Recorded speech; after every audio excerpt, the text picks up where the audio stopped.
Audio book zone में आपका स्वागत है।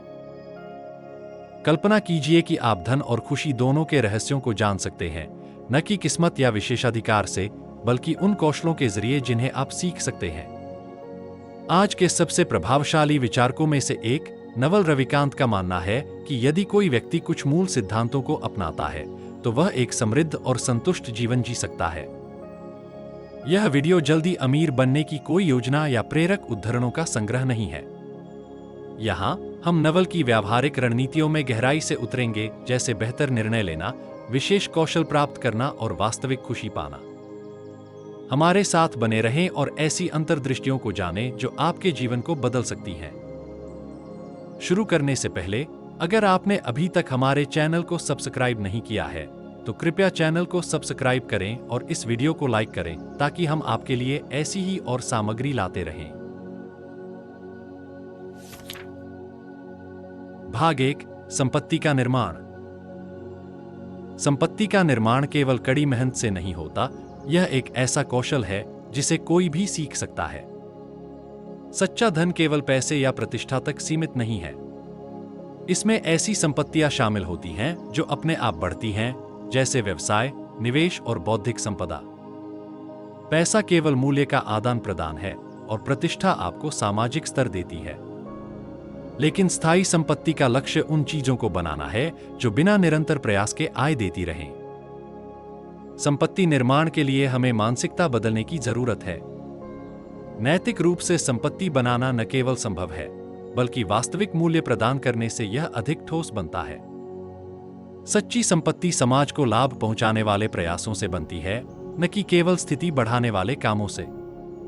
जब लोग नैतिक तरीके से संपत्ति निर्माण में विश्वास करते हैं, तो वे दीर्घकालिक वित्तीय सफलता प्राप्त करते हैं। 1. स्वामित्व और इक्विटी पर ध्यान दें।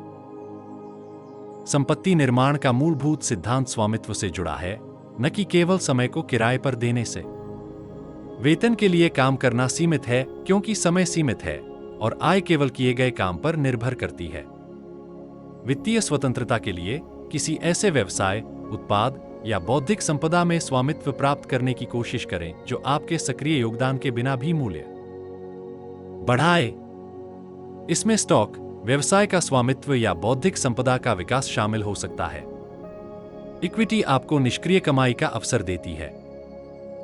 संपत्तियों का स्वामित्व वित्तीय स्वतंत्रता की ओर ले जाता है, जो किसी के कार्य वर्षों के परे भी आय का स्रोत बनता है। जो लोग स्थायी धन बनाते हैं, वे व्यवसायों को शुरू करके या उनमें निवेश करके ऐसा करते हैं जो बड़े पैमाने पर काम कर सकते हैं और उनकी अनुपस्थिति में भी आय उत्पन्न करते हैं।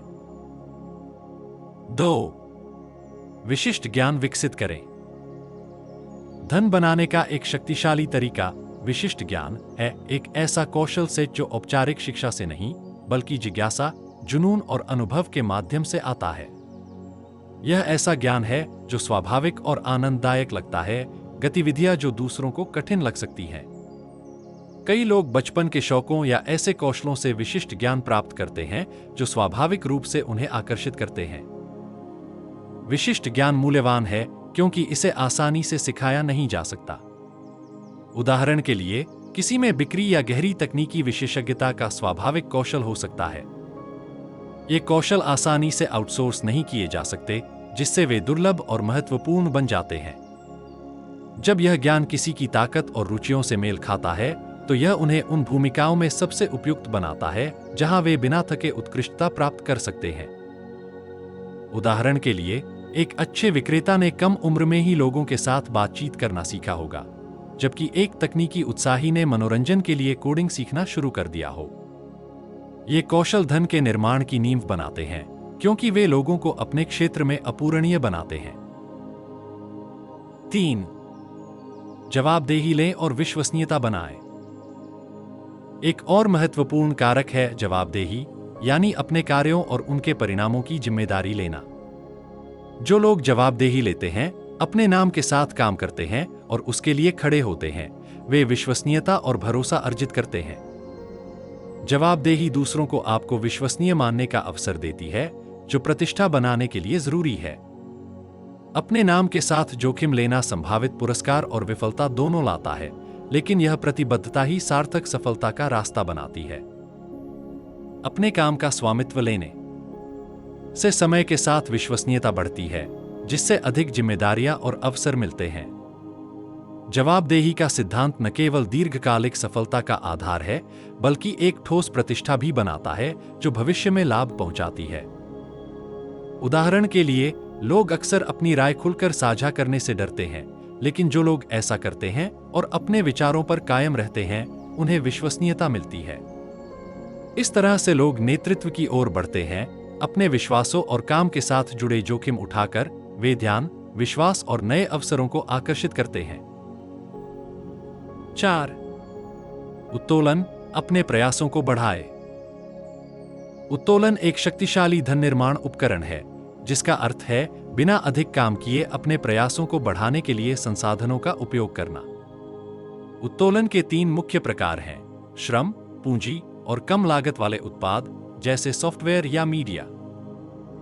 श्रम, जो सबसे पुराना रूप है, में दूसरों को अपने लिए काम पर लगाना शामिल है। यह उपयोगी हो सकता है, लेकिन इसमें लोगों का प्रबंधन करना चुनौतीपूर्ण हो सकता है और मजबूत नेतृत्व कौशल की जरूरत होती है। पूंजी का मतलब है अधिक धन कमाने के लिए अपने धन का उपयोग करना।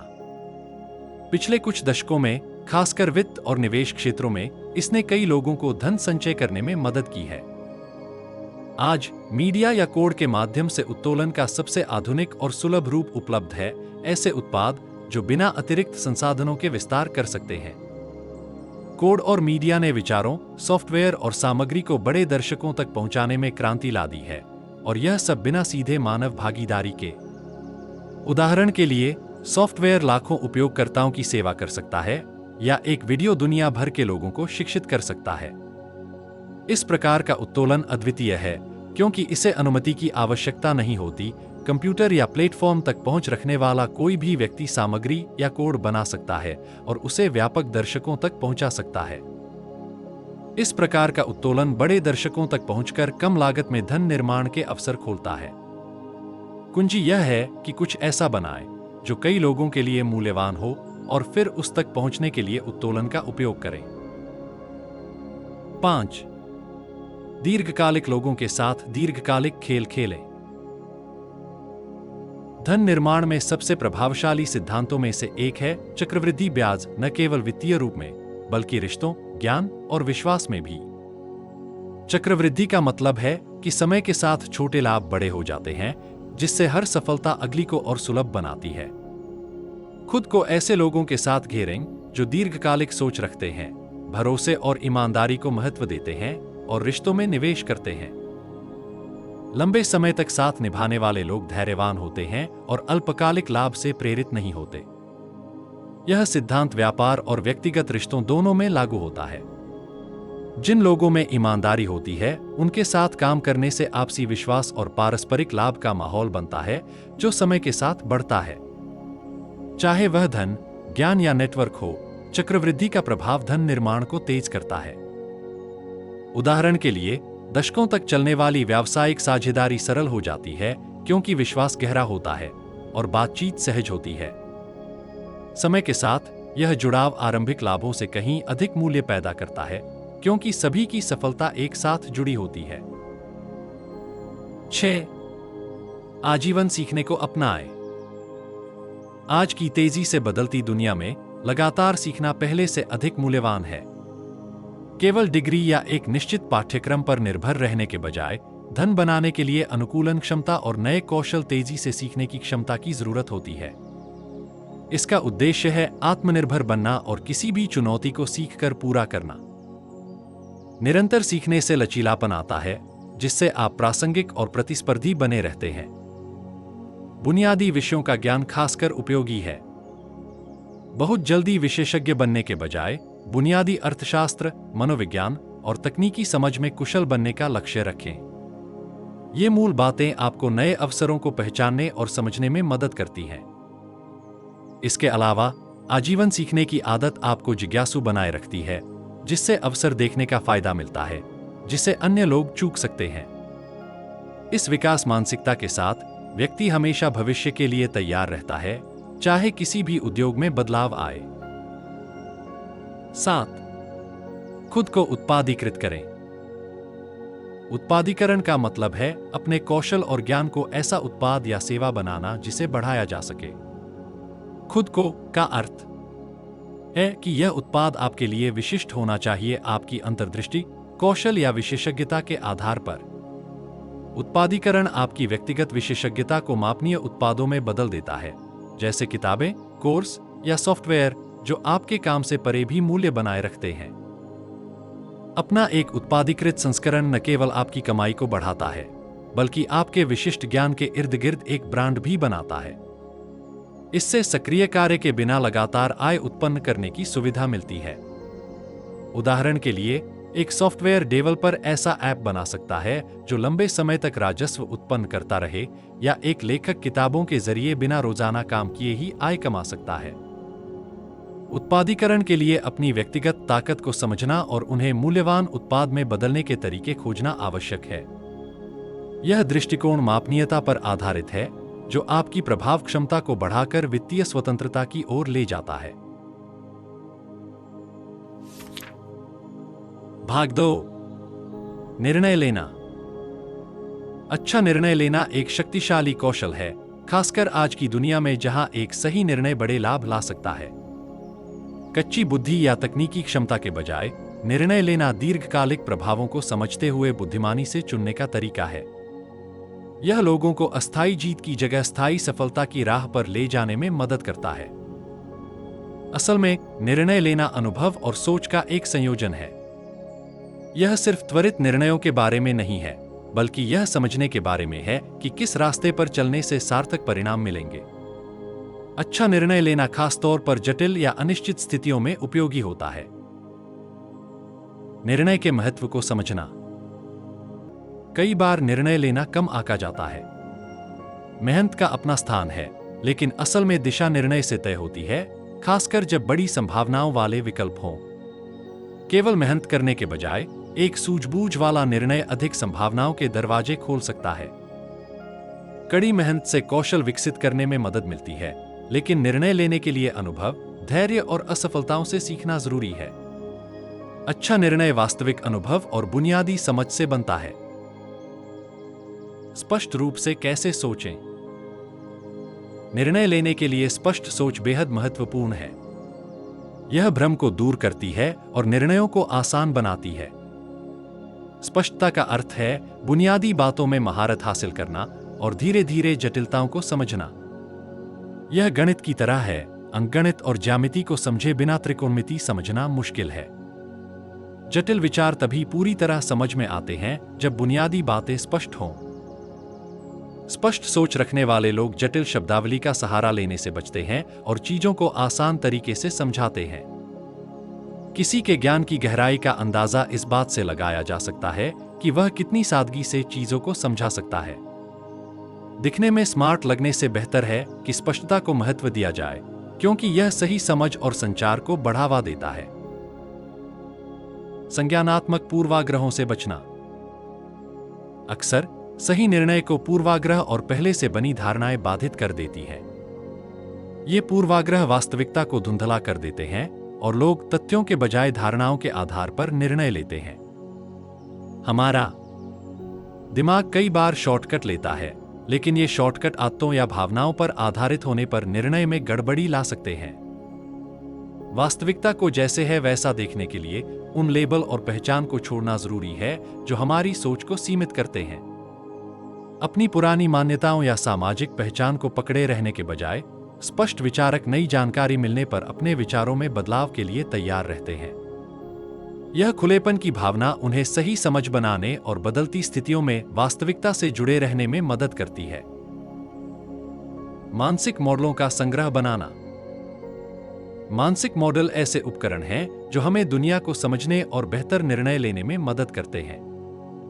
ये मॉडल जटिल प्रक्रियाओं का एक सरल रूप दिखाते हैं, जिससे हमारे विचारों को एक ढांचा मिलता है और समस्याओं पर सोचने का तरीका बनता है। कुछ जरूरी मानसिक model game theory, micro economics और विकासवादी जीव विज्ञान जैसे क्षेत्रों से आते हैं, क्योंकि ये क्षेत्र कई अलग अलग स्थितियों में काम आने वाले सिद्धांत प्रदान करते हैं। उदाहरण के लिए, आपूर्ति और मांग को समझने से व्यापार में अच्छे निर्णय लेने में मदद मिल सकती है, जबकि गेम थ्योरी का ज्ञान सहयोग और प्रतिस्पर्धा को बेहतर समझ सकता है। मानसिक मॉडल संज्ञानात्मक शॉर्टकट की तरह होते हैं, जो बिना गहरे विश्लेषण के पैटर्न पहचानने और परिणाम का अंदाजा लगाने में मदद करते हैं। मानसिक मॉडल बनाने का अच्छा तरीका उन विशेषज्ञ विचारकों से सीखना है, जैसे चार्ली मुंगर, जो विभिन्न विषयों के मॉडल का इस्तेमाल करते हैं। इससे हमें कई क्षेत्रों की समझ को जोड़ने की प्रेरणा मिलती है, जिससे हम एक लचीली और गहरी समझ बना पाते हैं। प्रभावी निर्णय लेना। अच्छे निर्णय लेने के लिए विचार और क्रिया के बीच संतुलन बनाना जरूरी है। कभी-कभी निर्णय लेने में देरी करना सही होता है, ताकि अधिक जानकारी मिल सके, लेकिन कुछ स्थितियों में तुरंत कार्रवाई करना आवश्यक होता है। मुश्किल विकल्पों का सामना करते समय एक सिद्धांत है, यदि आप निर्णय नहीं कर सकते तो उत्तर नहीं है। इसका मतलब है कि यदि कोई विकल्प स्पष्ट नहीं लग रहा, तो वह सही निर्णय नहीं हो सकता। जब दो कठिन विकल्पों के बीच निर्णय लेना हो, तो वह रास्ता चुने जो भले ही तुरंत कठिन लगे लेकिन लंबे समय में फायदा दे। हमारा मन स्वाभाविक रूप से कठिनाई से बचता है, जिससे हम आसान विकल्प चुनने की प्रवृत्ति रखते हैं। लेकिन असली विकास के लिए शुरू में थोड़ी चुनौती को पार करना जरूरी है। लंबे समय में अधिक विकास देने वाला विकल्प ही सही साबित होता है। समझदारी से पढ़ना सीखना। पढ़ना निर्णय लेने में सुधार का सबसे अच्छा तरीका है।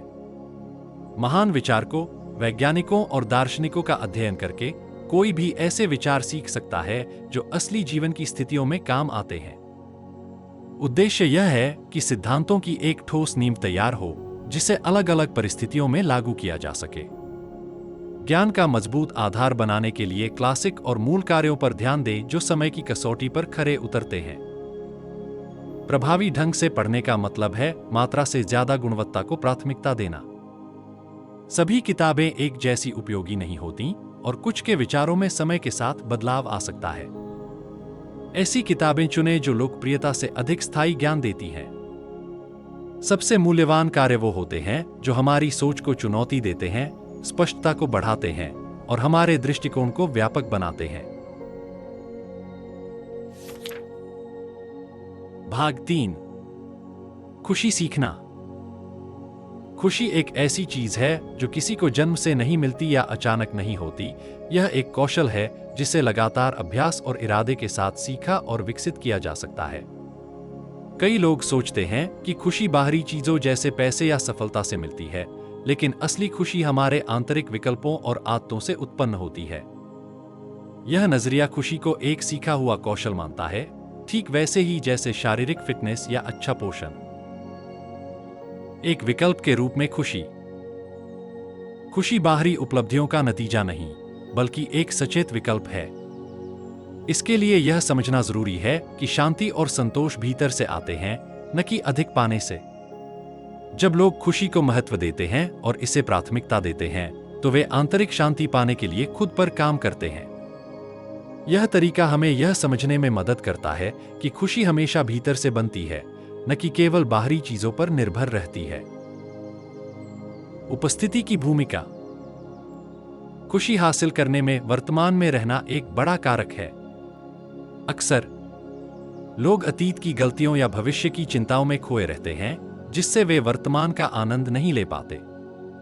खुशी तब महसूस होती है जब हमारा मन शांत होता है और वर्तमान क्षण में केंद्रित होता है। ध्यान और गहरी सांस लेने जैसे सरल अभ्यास हमें इस पल में बने रहने में मदद करते हैं, जिससे हर क्षण का पूरी तरह अनुभव किया जा सकता है और भविष्य की चिंताएं कम होती हैं। इच्छाओं को कम करना। इच्छाएं अक्सर दुख का स्रोत बनती हैं। जब लोग लगातार और अधिक पाने की चाह में रहते हैं, तो खुशी हमेशा दूर लगती है। इच्छाओं को कम करके लोग जो उनके पास है उससे संतुष्ट हो सकते हैं, यह समझते हुए कि संतुष्टि के लिए उन्हें और कुछ नहीं चाहिए। हर इच्छा का कारण समझकर और केवल सही मायने में जरूरी इच्छाओं को चुनकर और की अंतहीन खोज से बचा जा सकता है, जिससे मन में शांति बढ़ती है। स्वीकृति और शांति। सच्ची खुशी और मन की शांति गहरे से जुड़े हुए हैं। अक्सर लोग खुशी को लगातार आनंदमय या उत्साहित महसूस करने से जोड़ते हैं, लेकिन असल में यह आंतरिक शांति पाने का नाम है। यह शांति तब आती है जब हम चीजों को वैसे ही अपनाते हैं जैसे वे हैं, न कि उन्हें हमेशा बदलने की कोशिश करते हैं या खास नतीजों की उम्मीद करते हैं। जब लोग अपनी खुशी को बाहरी लक्ष्यों से जोड़ना बंद कर देते हैं तो उन्हें एक स्थिर संतोष महसूस होता है जो हालात से ऊपर उठ जाता है। शांति के लिए यह जरूरी है कि हम अपनी उम्मीदों को कम करें और हर परिणाम को नियंत्रित करने की जरूरत छोड़ दें। यह समझने से कि जीवन में बहुत कुछ हमारे नियंत्रण से बाहर है, लोग मानसिक तनाव से मुक्त हो सकते हैं जो खुशी में रुकावट बनता है। जब हम चीजों पर नियंत्रण की चाह छोड़ देते हैं तो हम जीवन के प्राकृतिक प्रवाह को अपनाते हैं और आंतरिक शांति के लिए जगह बना पाते हैं। खुशी की आदतें बनाना। खुशी किसी भी कौशल की तरह दैनिक आदतों के जरिए विकसित होती है। इन आदतों में शामिल हैं ध्यान और मेडिटेशन। नियमित ध्यान मन को शांत करने, तनाव कम करने और वर्तमान में रहने में मदद करता है। सकारात्मक दृष्टिकोण। किसी भी स्थिति को सकारात्मक दृष्टिकोण से देखना लचीलापन बढ़ाता है और नकारात्मकता को कम करता है। शारीरिक स्वास्थ्य। नियमित धूप में समय बिताना, व्यायाम करना और कैफीन जैसे उत्तेजक पदार्थों से बचना मन को स्थिर रखने में मदद करता है, जिससे खुशी पाना आसान हो जाता है। निर्णय से बचना। दूसरों के बारे में लगातार निर्णय लेना अलगाव और अकेलेपन का कारण बन सकता है। इसके बजाय दयालुता और स्वीकृति पर ध्यान देना एकता और संतोष की भावना को बढ़ाता है। डिजिटल विकर्षणों को कम करना। सोशल मीडिया और स्मार्टफोन ऐप्स पर कम समय बिताने से चिंता कम हो सकती है और एक सरल, अधिक विचारशील जीवन को बढ़ावा मिलता है। समय के साथ ये आदतें एक अधिक शांतिपूर्ण और खुशहाल जीवन की नींव रखती हैं। वे चुनौतीपूर्ण समय में भावनाओं को प्रबंधित करने और संतुलन बनाए रखने के मानसिक साधन बन जाती हैं। स्वीकृति की शक्ति। अंत में, सच्ची खुशी चीजों को वैसे ही स्वीकार करने में पाई जा सकती है जैसा वे हैं, बजाय इसके कि हर चीज को बदलने या उसके खिलाफ जाने की कोशिश की जाए। जब लोग जीवन की अनिश्चितताओं को अपनाते हैं तो वे हर स्थिति को नियंत्रित करने के तनाव से मुक्त हो जाते हैं। स्वीकृति अपनाने से वे जीवन में कम प्रतिरोध के साथ आगे बढ़ पाते हैं और हर पल में बिना बदलाव की चाह के आनंद महसूस कर सकते हैं। भाग 4। खुद को बचाना। अपने जीवन पर नियंत्रण का मतलब है कि व्यक्तिगत विकास और कल्याण की पूरी जिम्मेदारी लेना। कोई और, चाहे वह गुरु हो, प्रशिक्षक हो या सलाहकार, आपको बचा नहीं सकता या आपकी सफलता की गारंटी नहीं दे सकता। सबसे गहरे और असरदार बदलाव तब आते हैं जब आप समाधान के लिए बाहर देखने की बजाय अपने अंदर की ओर ध्यान केंद्रित करना शुरू करते हैं। इस सिद्धांत को अपनाने से एक अधिक सशक्त जीवन मिलता है, जहां आपके काम आपके मूल्यों और ताकतों के साथ संरेखित होते हैं। प्रामाणिकता चुनना। प्रामाणिकता आत्ममुक्ति का एक मुख्य हिस्सा है। दूसरों की अपेक्षाओं पर खरा उतरने या उनके रास्तों की नकल करने की कोशिश करने की बजाय अपने असली स्वभाव के अनुसार जीने का फैसला करें।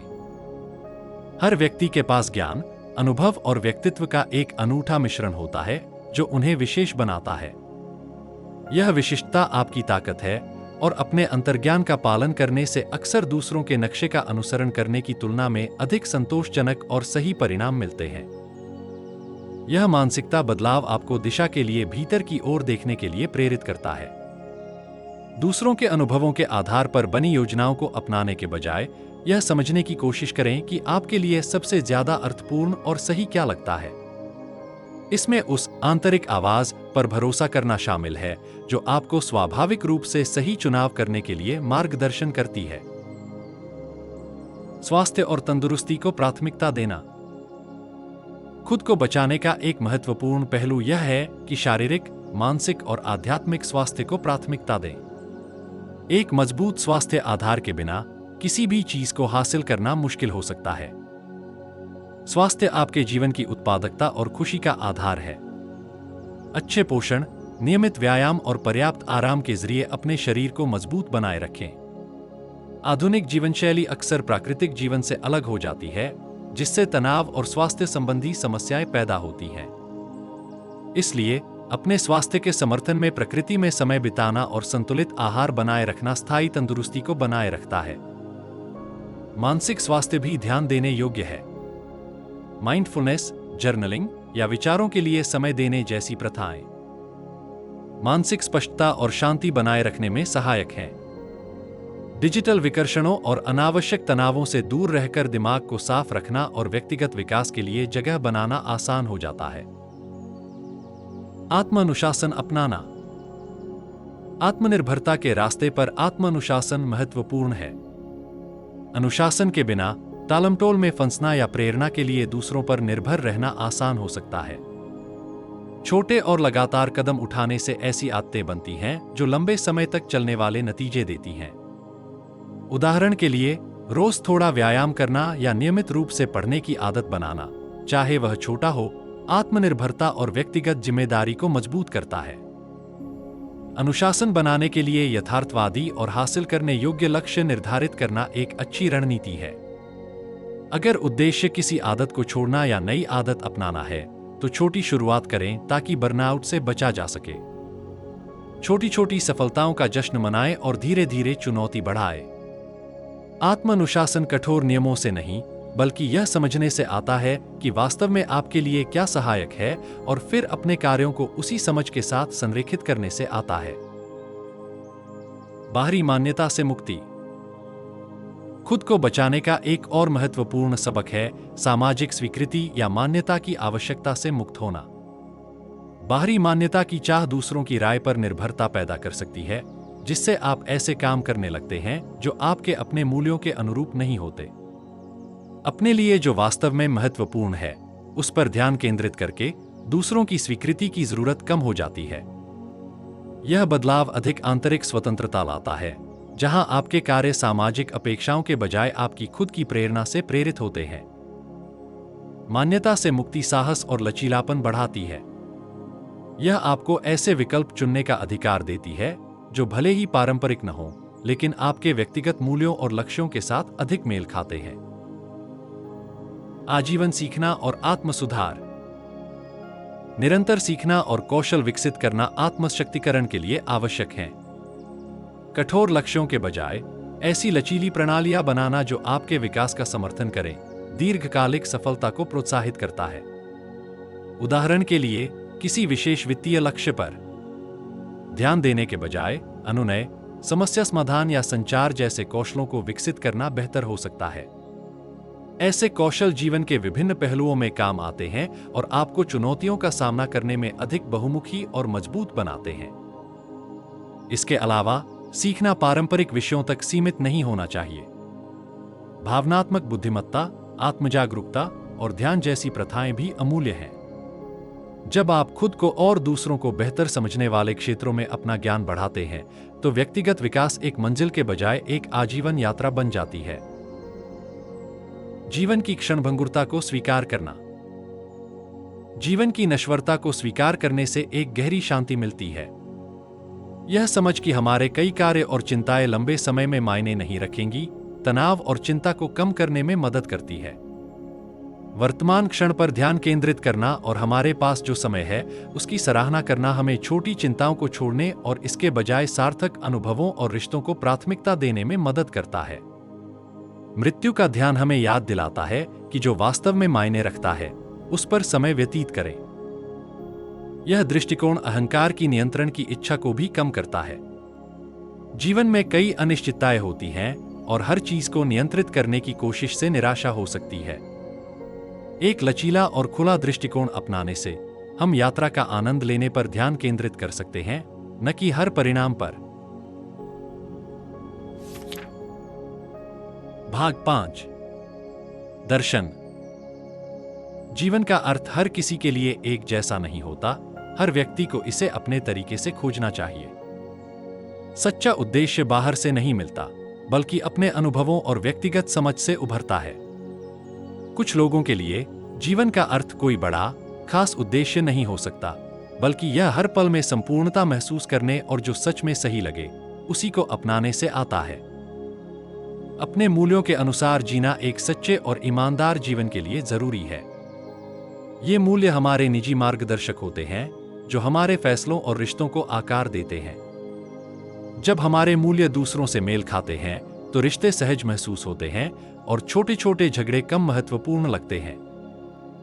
स्पष्ट मूल्य हमारे लिए जीवन को आसान बनाते हैं, जिससे हम यह जान पाते हैं कि असल में क्या जरूरी है और अनावश्यक विकर्षणों से दूर रह सकते हैं। वर्तमान क्षण को अपनाना भी एक जरूरी तत्व है। असली जीवन केवल वर्तमान में होता है, अतीत और भविष्य केवल मन के विचार हैं। वर्तमान में जीना अतीत के पछतावे और भविष्य की चिंताओं को छोड़कर हर पल में पूरी तरह से जीने की अनुमति देता है।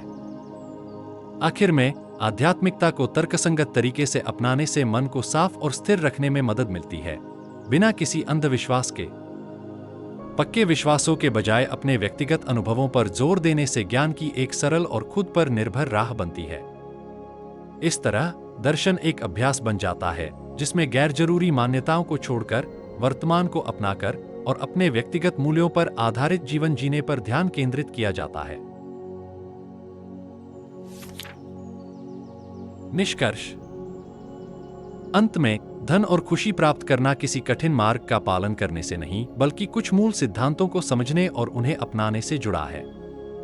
धन निर्माण विशिष्ट ज्ञान, जवाबदेही और संसाधनों का सही उपयोग करने से होता है, जिससे व्यक्ति पैसे के लिए अपने समय का सीधा व्यापार करने से आगे बढ़ सकता है।